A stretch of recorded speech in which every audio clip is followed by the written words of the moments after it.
Welcome to Ponchatoula Live, the show where we make it easy for you to connect with the people of Ponchatoula.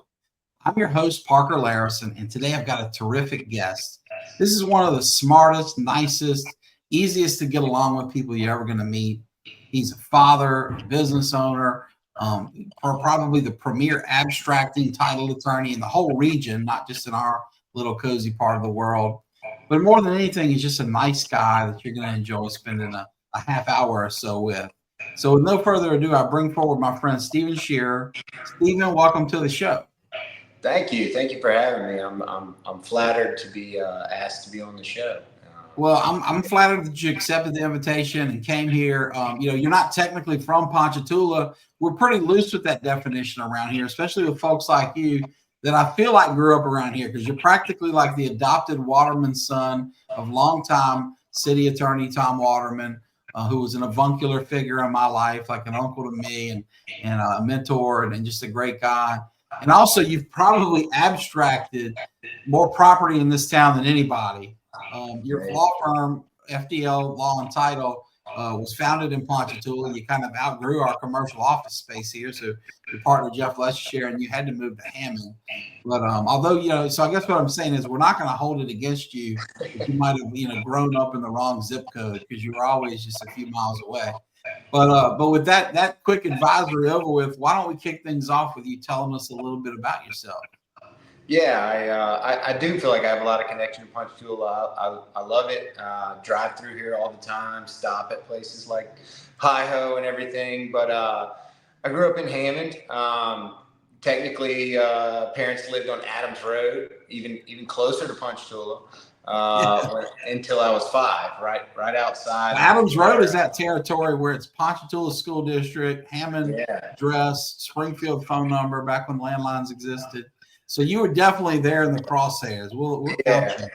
I was in the gray area, and so when I was 5, they ended up moving over to the airport area of Hammond off of Vineyard Road, and Pinecrest and Oak Hollow, and parents' house is still there, and I actually live on the other street on Oak Hollow. So if I stand at a certain place in my yard, I can see my mom's front door, and if she stands at her front door, she can see my sister's front door, just kind of the other way. And then my other sister lives in the neighborhood over, so we're all in golf cart, bicycle, walking distance to each other. So, well, you're talking to a guy who keeps my home, my office, my kids' school, and my mom and dad's house in about a 6-block radius. So I can relate to that. One neat twist I learned of recently. So my dad, my family lived for the last 20 years until 2 years ago, 350 South 8th Street in the old Sellers family house that I sold back to the Sellers family when we moved. But I didn't realize until just a few years ago, my dad's first home was 350 North 8th Street, which is like a block from where my parents live now. So I named my youngest son for my dad, and I thought it was kind of cool that 80 years apart, James Edward Layrisson the first and James Edward Layrisson the second lived at the same address, but for the N or the S, north-south. And it's always meant a lot to me. My parents lived in an area where for like a block or two, half the houses were family properties. And so I look over here and I say, oh, yeah, that was my cousin John's house, my Aunt Myra's house, my grandmother, my great-grandmother. So it's neat to hear that your family has something similar going on right up the road. So tell me, what was life like out there? Because we think, obviously, that's kind of a premier area in Hammond, lovely homes. You're right by the country club, the airport. But it's also pretty country, I mean, you're right.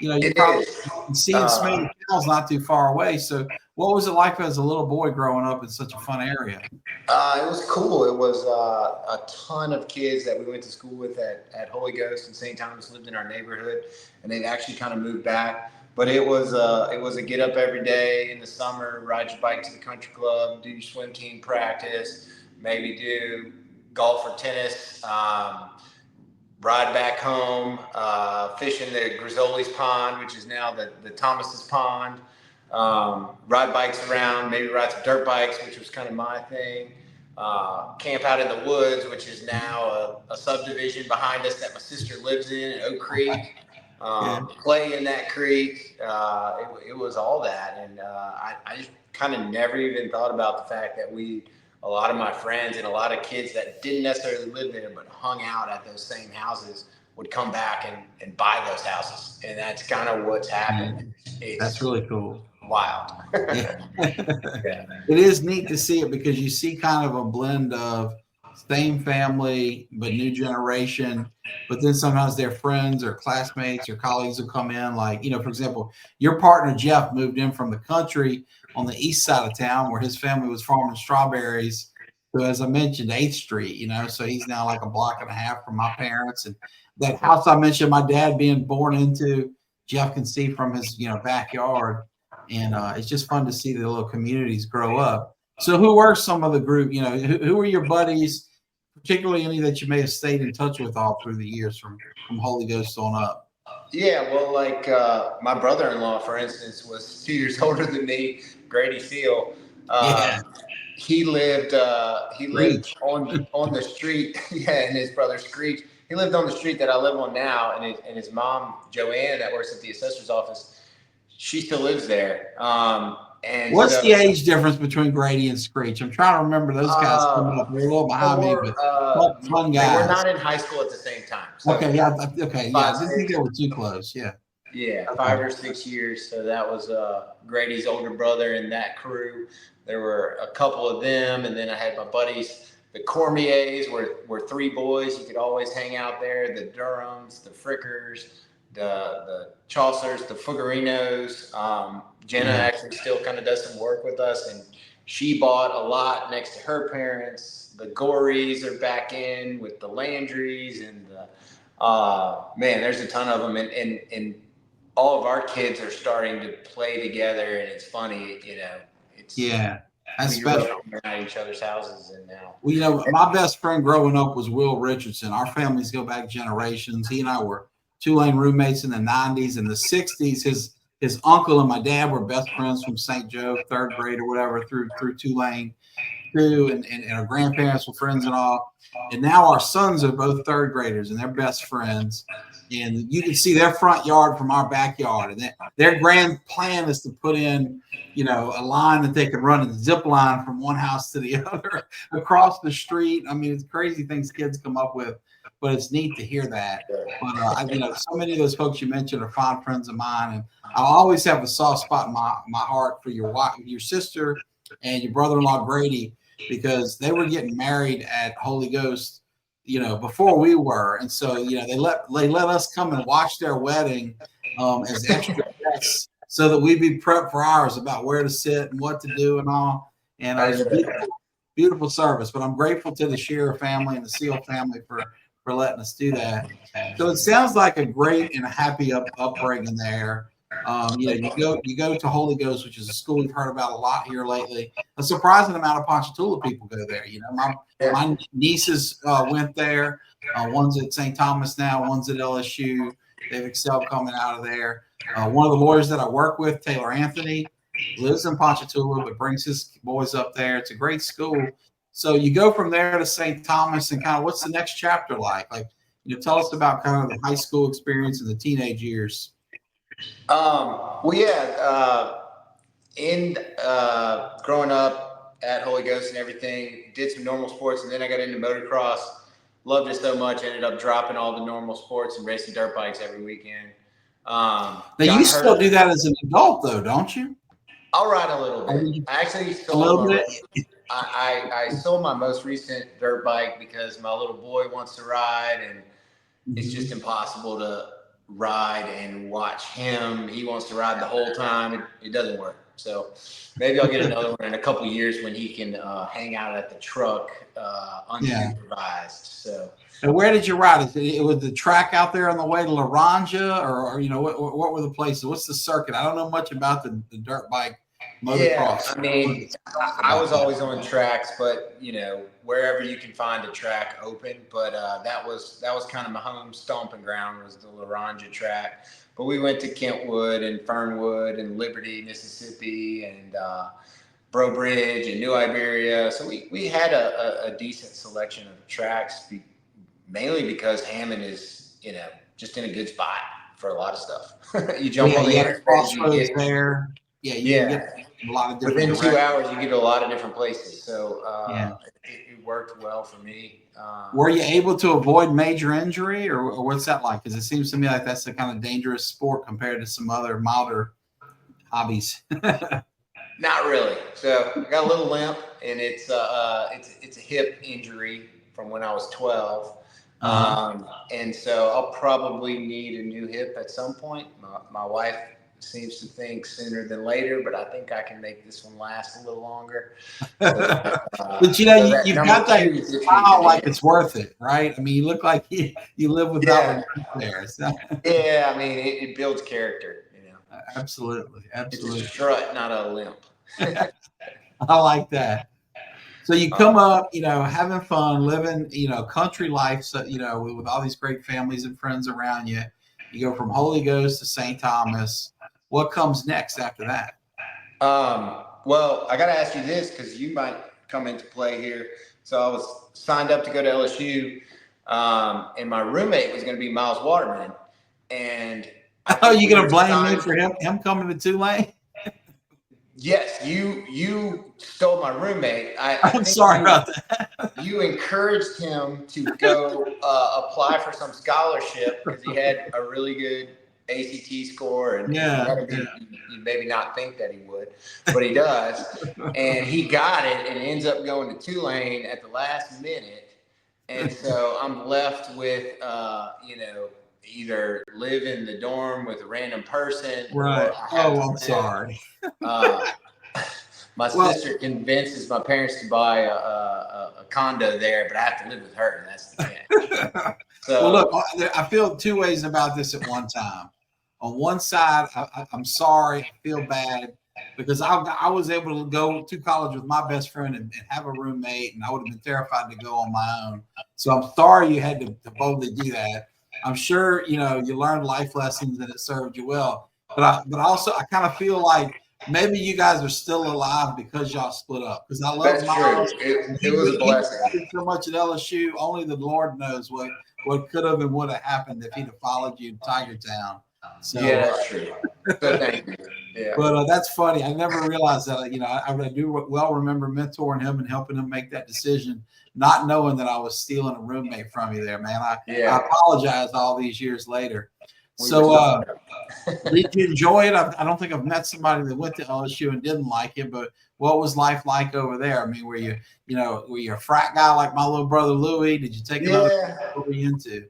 I mean, coming from Hammond, I didn't have a lot of older guys that I was friends with that did the fraternities. I had a few and ended up kind of following them into there, and I liked it. It was really cool. I met a lot of people from different, you know, Houston and New Orleans and Baton Rouge, and I remember them looking at me. You know, there's the New Orleans group and the Houston group and the Baton Rouge group. And they're kind of friends with each other, but they got their little, you know, cliques. And then you have the and there's no big Hammond group because so many people stay home to go to Southeastern and become 7-year SIGTAWs. So right, you know. And so they look at me like, "What are you? Are you like a country boy or a city boy or what's your deal?" I'm like, "I don't know. I'm just from Hammond, you know. I kind of a little bit of everything, I guess. That's what we are." So. It was funny, and eventually got to know all those groups. I actually, you know, meshed pretty well with a lot of them. Still keep up with most of them. Get to see them several times a year. Got places to stay in Baton Rouge and New Orleans with all those friends. So I would encourage someone to do it. I mean, I see the downsides, and I get why people, you know, knock it sometimes, but the upside is definitely there. So yeah, and you know, it is what you make of it, but it can be such a great place. You know, as you mentioned, I went to Tulane undergrad, so I didn't have that experience directly, but my older and my youngest brother both went there for undergrad and law school. So I got to see a lot from kind of the brother's perspective. My niece is there now. Shout out to Parker Layrisson, an SDA alum like you. She's currently running for student body vice president. I think she's been a senator over there, but she's kicking butt and loving it. And so, you know, it's a giant place. You know, you could get lost there, you know, potentially. But if you kind of know what you want to do, it's so fun because you have all these thriving aspects of it, academically, athletically, big, gorgeous campus. Baton Rouge as a city around it has improved over the years and has a lot more to offer today than it did in the 1990s when I started at LSU for law school. So I bet that was fun, man. It's funny. I get the benefit of teaching there now at the law center, and I've been doing that for about 5 years.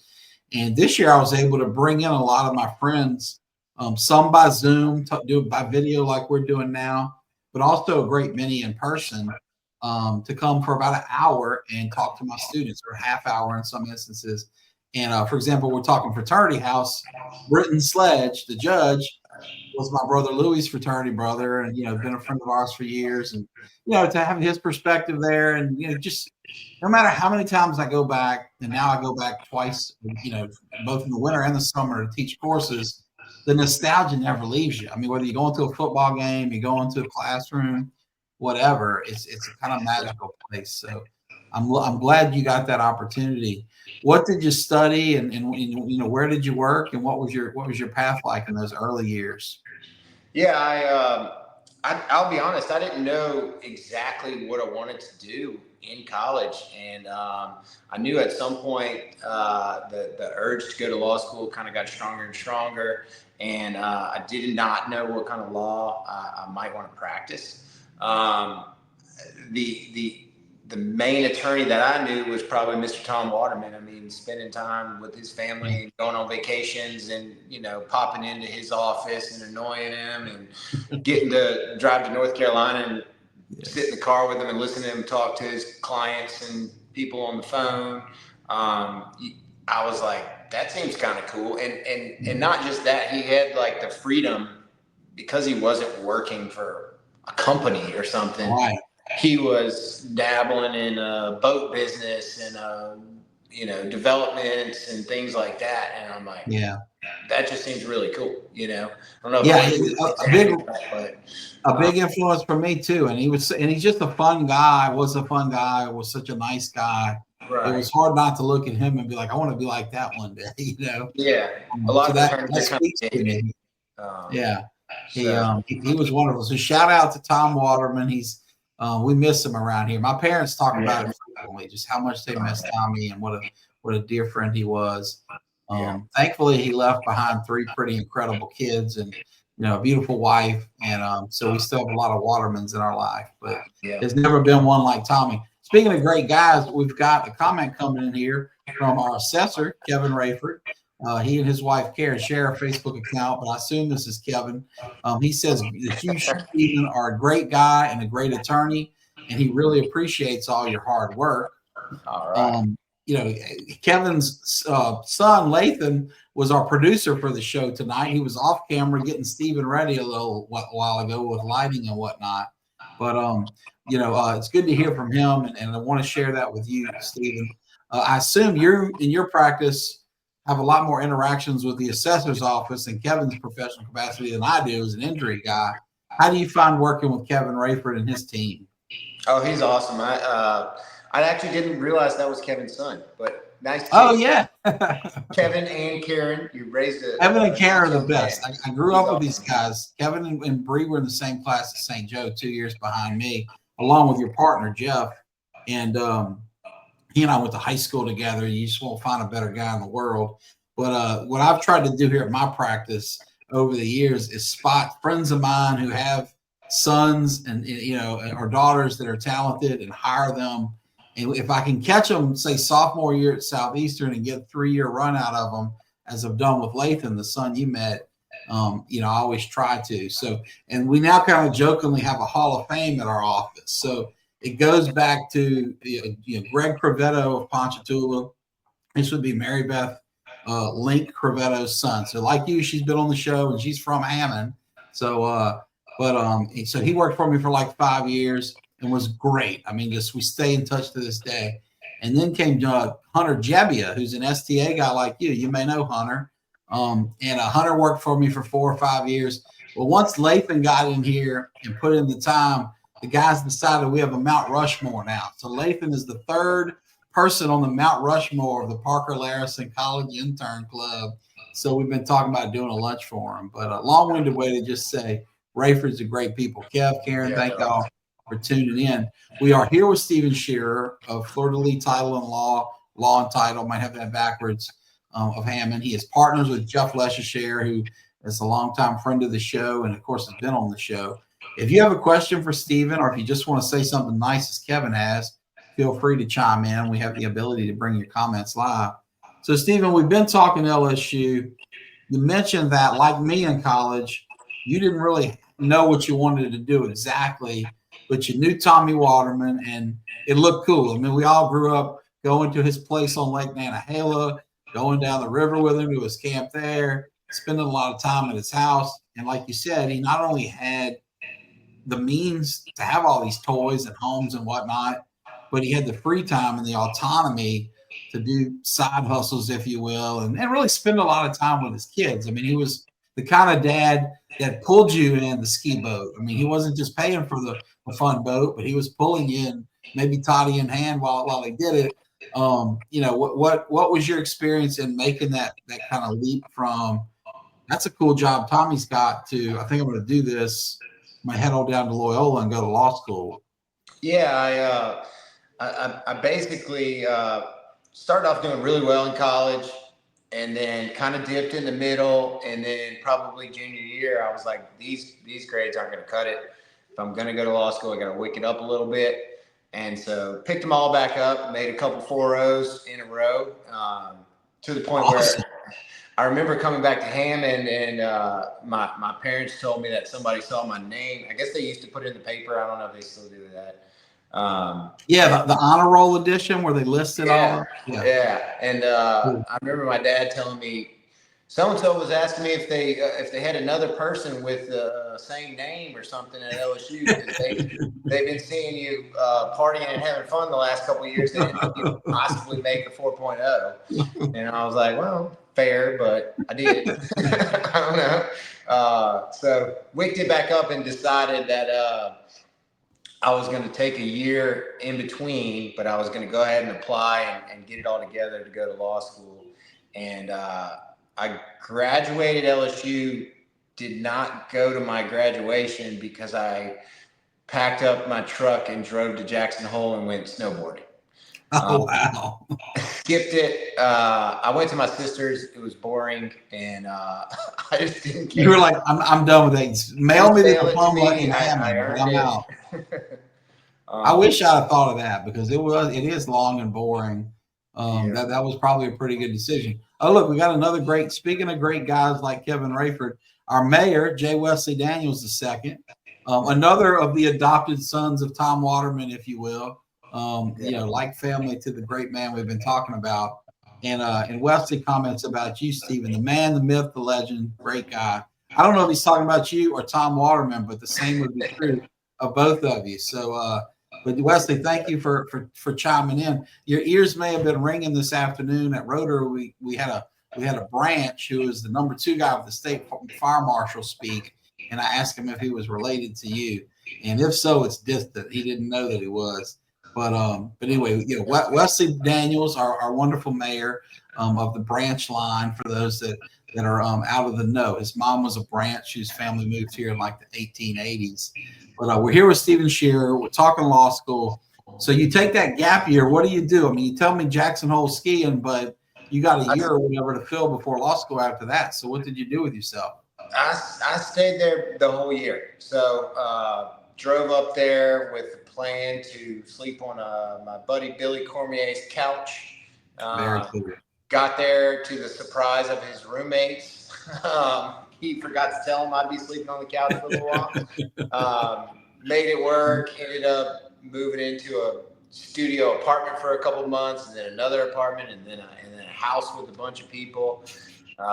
Working at the rental shop at the mountain there. So I'm a certified ski tech, rental tech. Did that. Best job in the world. And loved it. I mean, I knew that was probably my only year. And so I think in 120 days, I snowboarded 100 days out of the 120. Wow. So I did my best to, make it count and Yeah. do as much as I could. Well, I mentioned my best friend Will Richardson earlier. He did something similar at Beaver Creek and Vale. He did 2 seasons where he went up there to snowboard like you, but he worked as a ski lift operator and whatever else they needed. And looking back, I'm just so jealous. They're heading out there for Mardi Gras to go skiing with the family. We talked about this because when it snowed here, there's this little we call it a hill, but it's really just the dirt from the drainage canal dig piled up next to it. But he pulled out his snowboard and kind of went down the 12-foot incline or whatever that was. And I'm thinking, man, you don't have it like you used to. I mean, none of us are 18 anymore. He did better than I ever could for sure. But yeah, it's I'm glad you got to do that. So then you head to law school at Loyola, am I right? Down to the city. Yep. What was your first impression of New Orleans, having grown up in the country and gone to LSU? And of course, you'd been partying in New Orleans, I'm sure, here and there. Yeah, I'd been there a good bit.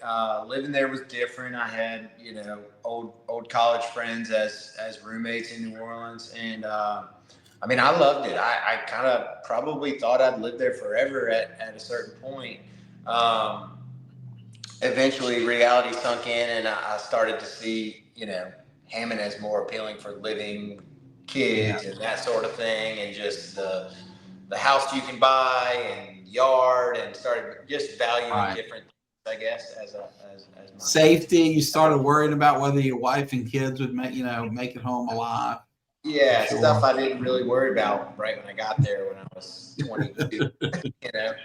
I'm with you. It's different once the family mindset kicks in.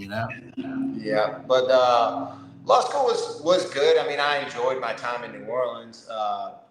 Probably would have done better in school if I didn't enjoy myself so much. But I worked too. I had an internship with Jennifer Willis in New Orleans, and Gary Gamble, who's a local attorney. Yeah, good lawyer. Yeah. He worked with her a lot, so he kind of recommended me to her, and we did some cool stuff with class action lawsuits and lead cases that were ongoing for 20-something years prior, and picked up some experience with the class action stuff, and I actually did more of that right after law school. Did you think you might want to do something like that and litigate more? When did the title thing come into play? I did think I was going to litigate, and maybe the class action stuff I thought was extremely interesting. So I got out of law school, and I actually got a certificate in environmental law by taking a handful of classes that were geared towards that, which were, I tried to take everything related to property law, mineral rights, anything. I think I took a real estate class. I was always kind of drawn to the land side of things because my family was land developers and forestry and that sort of thing. And they encouraged that. They're like, look, we're paying these land title attorneys all the time for every little thing. You can't do anything yourself. Your hands are so tied. Like, figure that out and you'll be good. So I like that too. I gravitated towards it, and did some land title work for an oil and gas company for a little while, and then got an opportunity to do some class action stuff for the BP suits, which was related to people that own property with actual oil on it. So these are like swampy lands, family lands, really complicated ownership scenarios. People own the teeniest, tiniest fraction. And so it's just nobody's done a succession to break it up and transfer it. They just knew the great aunt whoever had it back in the day. It wasn't ever worth doing until BP pulled out the checkbook, I guess. Now all of a sudden we got to figure it all out. Sounds like a piece of property I own in Manchac. Who knows whether it'll ever be worth it to my boys to fight over which side of the alligators is theirs, Yeah, that was definitely the case. But it kind of opened my eyes to this whole world, and I knew it was temporary, and I was actually working for a percentage, for a commission, a percentage, a cut of a cut type thing. Yeah, right. which was great for me, but it was also bad because I needed a paycheck. Yeah. Straight Well, out I of know Austin. as an injury attorney, we work off a commission and we only get paid when our clients do. And Right. it's great when a case hits big. I mean, I was blessed to settle a case for $800 and some odd $1,000 yesterday, and that'll be a good, good day for my firm. Our 5 attorneys and 6 assistants can be paid this month because of that, but they're few and far between. And it's like the camel that's got to cross the desert. If you don't plan right, it's tricky. And when you're young, it's a lot harder to do that planning, for contingent income. So it sounds to me like something steadier with a paycheck every 2 weeks or month became more appealing to you. Is that right? Yep. And after a couple months of doing that and knowing that the end was coming to that, I pretty much made the decision I wanted to do title, or at least mostly title, and I around that time I was deciding that probably around Hammond is what I want. So I just researched the firms that did a lot of title work around here. Jeff kept coming up. Jeff Scherer, FDL title, as we call it for short, Florida League Law and Title. I mean, it would have been page 1, number 1, I'm sure. Yeah. So you kind of Googled him, so to speak. How did y'all connect? What did you put in an application? How did you? So I had a lot of mutual Facebook friends. So I probably asked like my sister. My sister Morgan Seal sells billboards. So she tries to get to know anybody and everybody. He had just gone through a campaign. He was probably either buying billboards or Morgan was asking him to buy billboards. I know that. And she said, yeah, you actually. I won that campaign. He was buying them. He had a lot of ads. Jeff spent a lot of money on that race. And she said, yeah, you probably would get along with that guy. And I probably heard that from 1 or 2 other people as well. And I said, well, I'm just going to send him an email. And basically said, this is what I want to do. You look like you do what I want to do, and maybe it'll work. And here's why I want to work for you. And we went and met up in New Orleans one day, and he said, show up and you can do some title work for me, and I'll pay you per abstract or per examination. I don't remember the exact deal, but I showed up, and a few weeks later he was like, well, let's make you W-2. Let's make you, now I remember, Jeff's one of my best friends, period, but certainly in the law. I mean, we talk a lot. Heck, I talked to him this afternoon when he was on his carpool run, and we talked to him probably twice yesterday. And so to watch his firm grow, now your firm, you're his first and only partner, out of many attorneys. We'll get into your firm in a bit to talk about how much y'all have done and how many places you are. But I feel like I know his philosophy on things pretty well.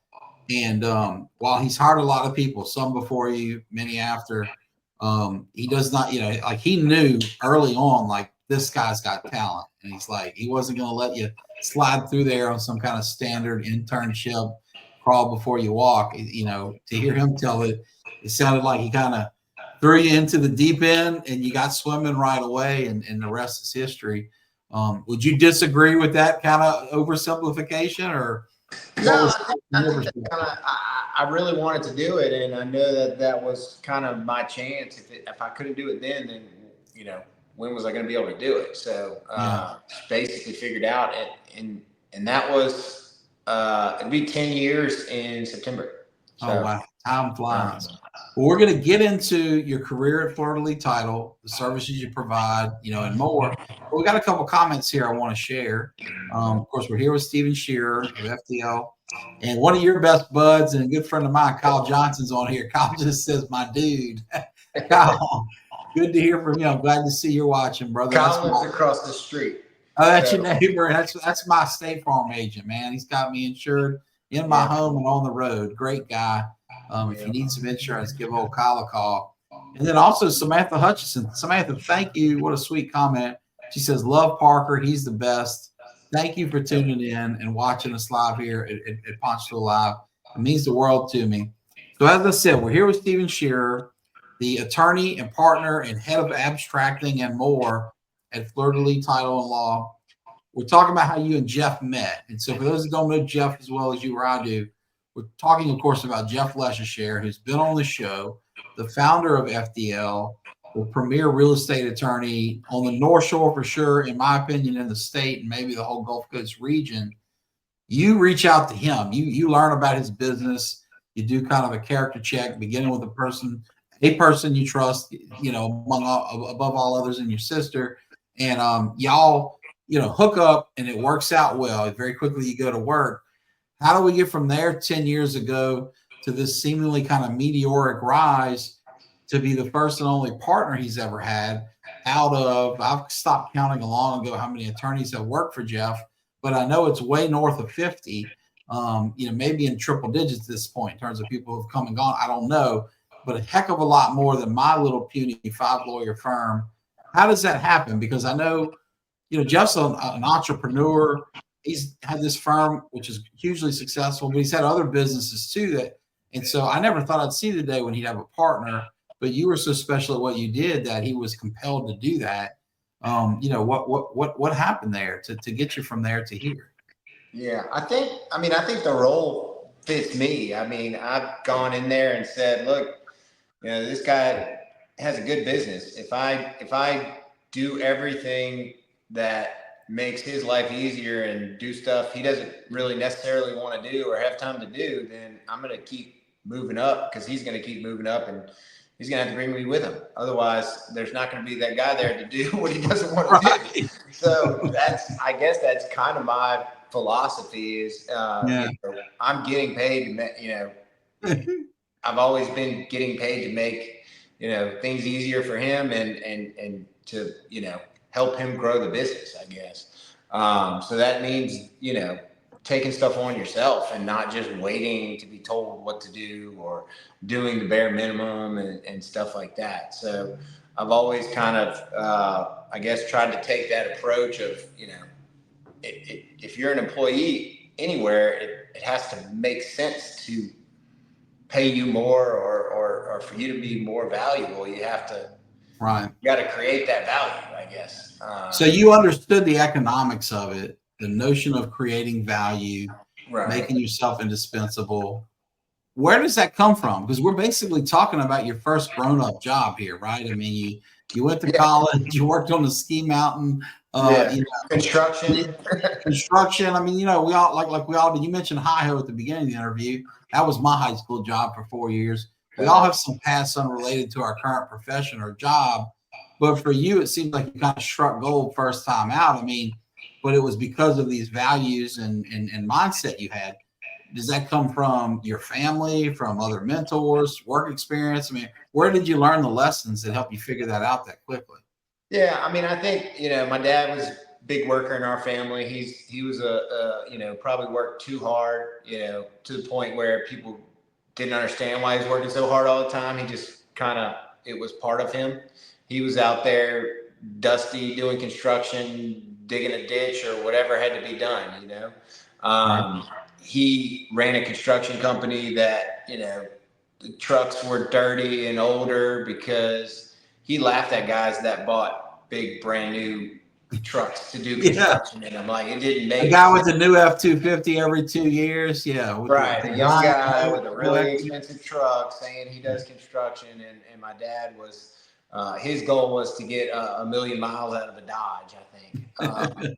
He only got about 500,000, but he was pretty proud of how many miles he could get out of a vehicle, or how many hours he could get out of a machine and stuff like that, because it has to make sense, Right.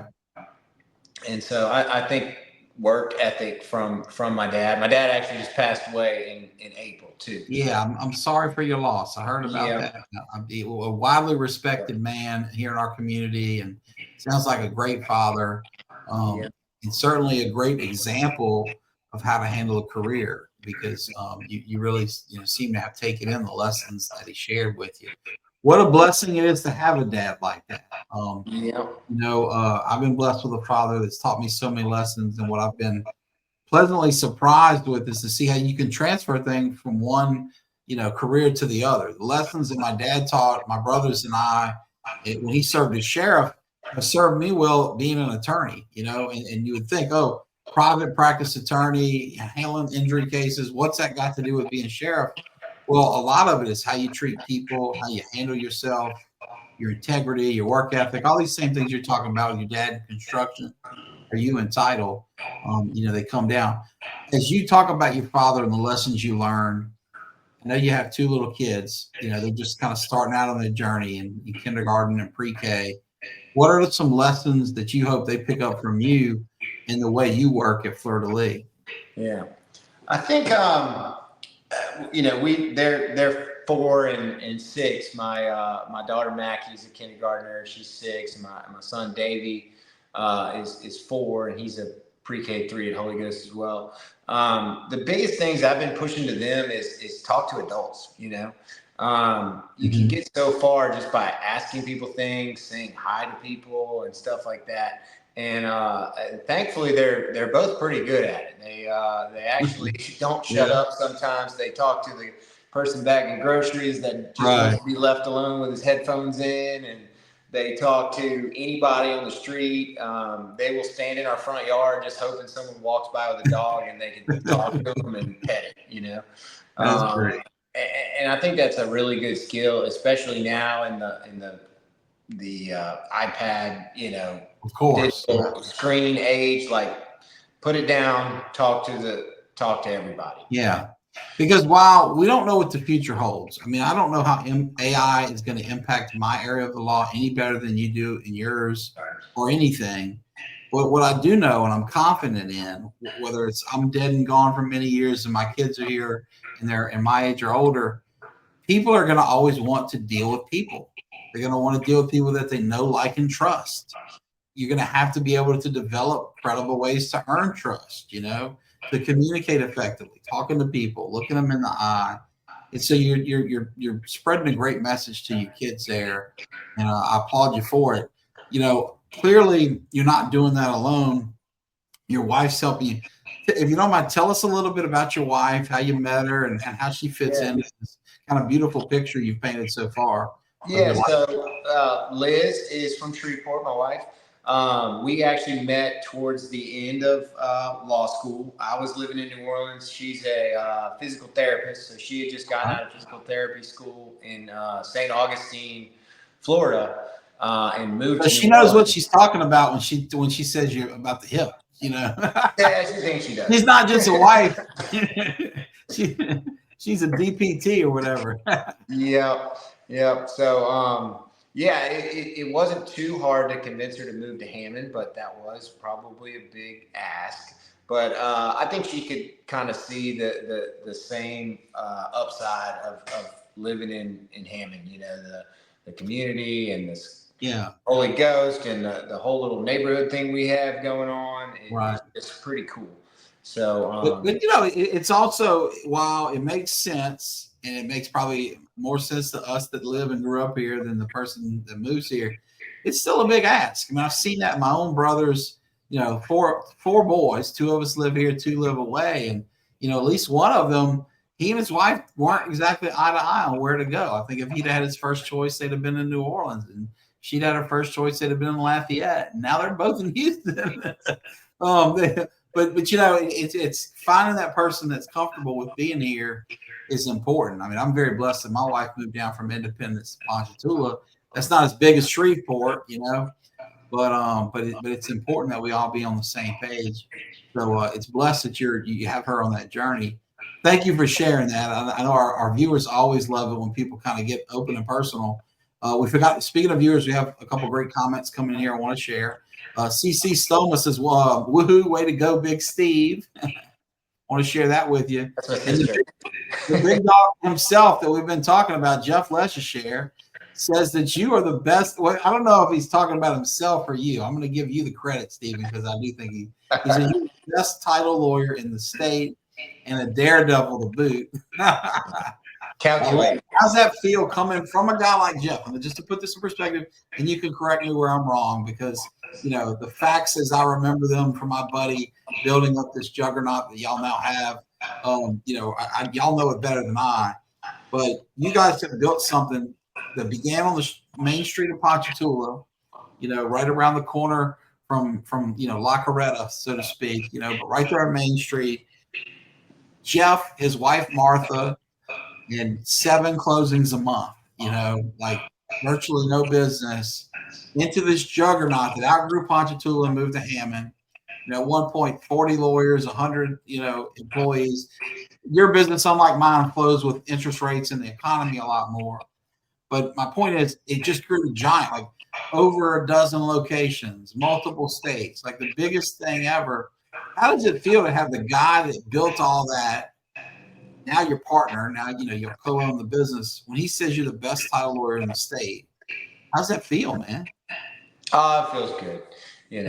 He's slinging compliments to me all the time, but I think he really feels that way. So it's a huge compliment. Yeah.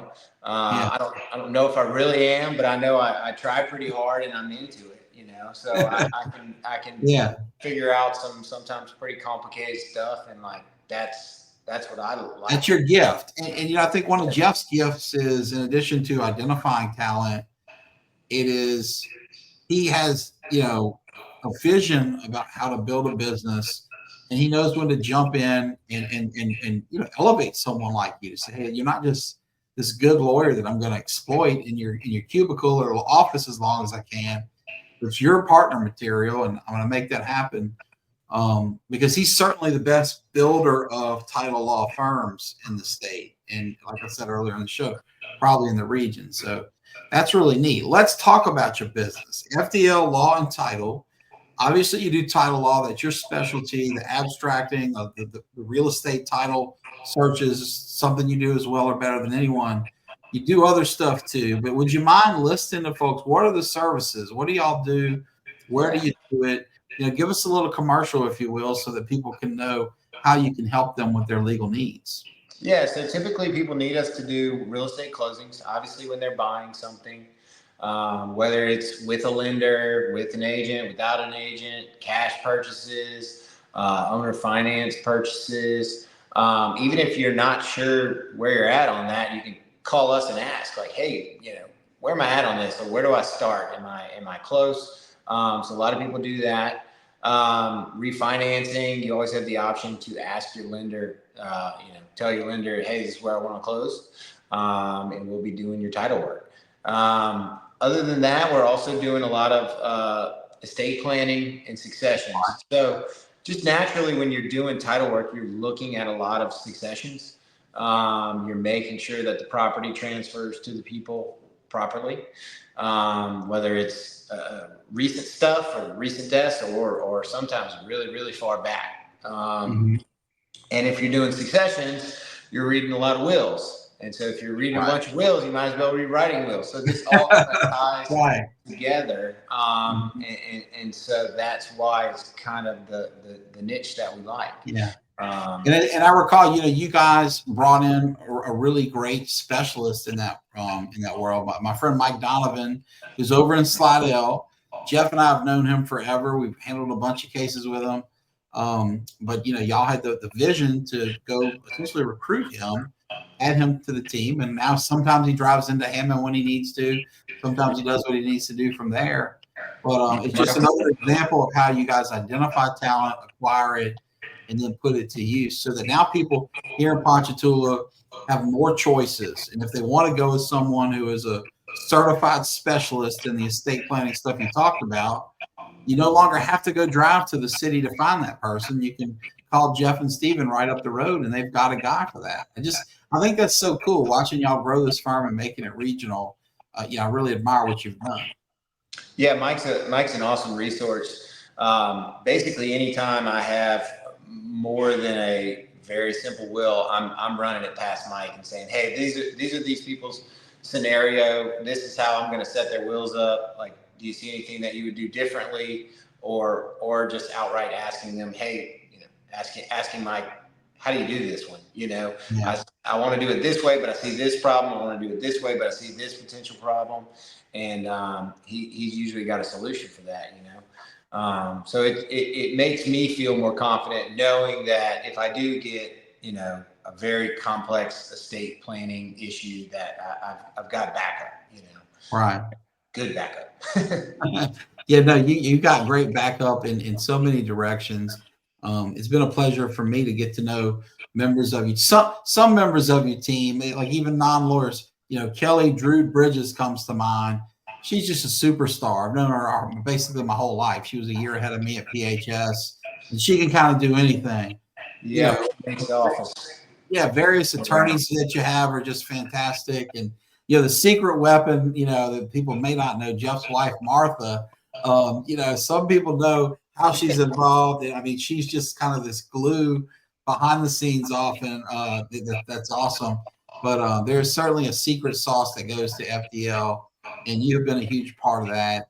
And I feel so much better sleeping at night knowing that one of my best friends in Jeff works and lives in this cutthroat environment where the interest rates are trying to put you out of business one week and new federal regulations are coming along the next, and then you have all these kind of treacherous players that you can't trust.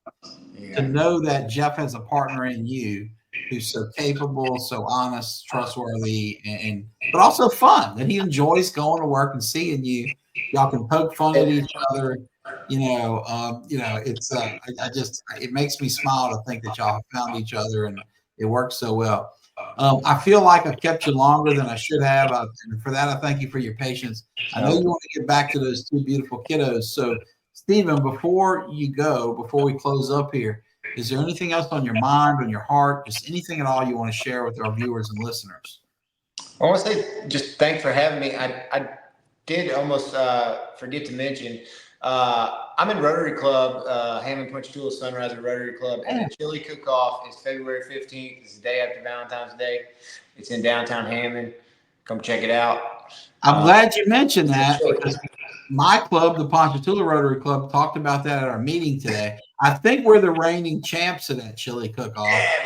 I didn't participate, so I can't individually take the credit, but I'll do a little smack talk club to club. Well, thanks for sharing that. Rotary, of course, is a great service organization. Whatever local club you may belong to, the motto is the same wherever you go, service above self. So it's good to have a fellow Rotarian on the show. So Stephen Scherer, thank you for spending your time with us, for sharing your story with the people of Ponchatoula. I greatly appreciate it. And to the many viewers that stayed on, left comments, and stuck with us the whole time, thank you. We appreciate it. We'll be back next week, same time, same place. Y'all take care. Bye-bye. Thanks.